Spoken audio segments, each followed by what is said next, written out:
पहले एक नगर का राजा अपने राज्य में रात को अपना रूप बदलकर घूमता था। वो रूप बदलने के बाद लोगों से मिलकर अपने यानी राजा के बारे में जानने की कोशिश करता और उनकी समस्याओं को समझता था। एक रात जब वह नगर घूमकर आया तो अचानक जोर से बारिश होने लगी। उसने देर किए बिना एक गरीब के घर का दरवाजा खटखटाया।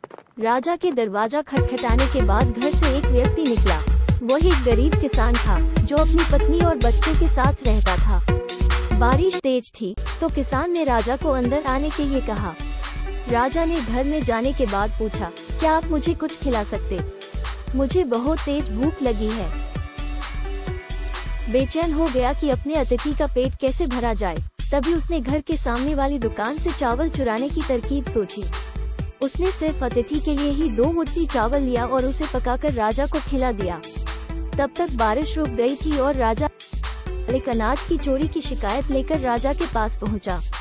राजा ने दुकान के मालिक और उस गरीब किसान को अपनी सभा में प्रस्तुत होने का आदेश दिया। सबसे पहले सभा में पहुंचे किसान ने राजा के सामने जाकर अपनी चोरी का इल्जाम कबूल कर लिया और बीती हुई रात की पूरी बात राजा को बता दी।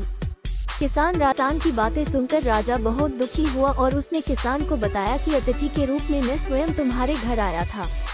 इसके बाद राजा ने सभा में पहुंचे दुकानदार से पूछा कि क्या आपने अपने पड़ोसी को चोरी करते हुए देखा था? दुकानदार ने जवाब दिया कि हाँ, मैंने इसे रात में चोरी करते हुए देखा था,